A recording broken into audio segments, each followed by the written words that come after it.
Peyton Manning. Yeah.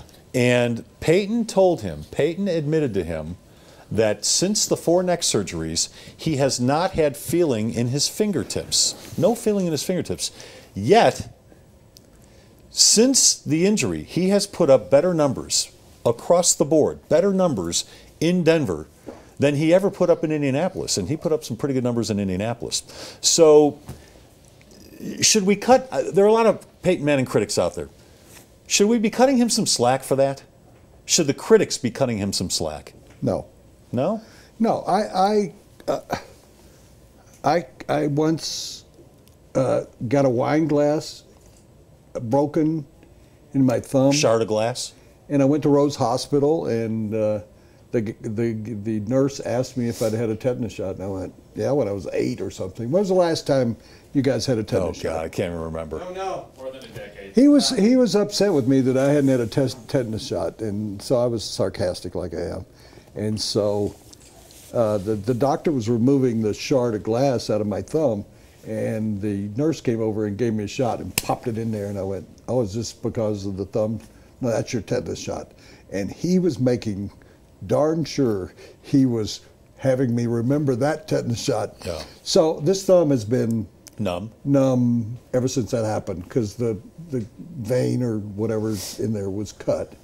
And I can feel, and it's okay. I just don't pay attention to it. So I don't think, I'm not a passer, and I'm not an NFL quarterback, and I'm not a Hall of Famer, but I think he's adjusted, he's worn the glove, and that may have helped him get more feeling, but I'm not quite sure, I'll talk to him about it, but I think if you're getting feeling here, if he talks about the tips, we have to get that sort of worked out more. How much of the tip is actually touching the ball and affecting the throw? If you look at that photo there, you could probably see he's got rather large hands. Yeah, and so the tips are up. The tips are right there. And they're up, so they're not actually on the ball. So this is the more important I would think, part. and I'm not a doctor, and I don't have any idea, but I think as long as he's getting the feeling here. That makes sense. It's okay. I think he was just giving a health report, which he's done before, and it was more interesting that it wasn't really maybe what people thought that he had in his thigh. It was a cramp that almost was permanently there for 3 or 4 months. Yeah, he had flu right before the San Diego game, which was the 14th game of the season last year. And I knew about that. And he felt he was dehydrated, and that caused cramping, and he didn't get rid of the cramping for the rest of the season. Which is hard to believe, isn't it? Yeah.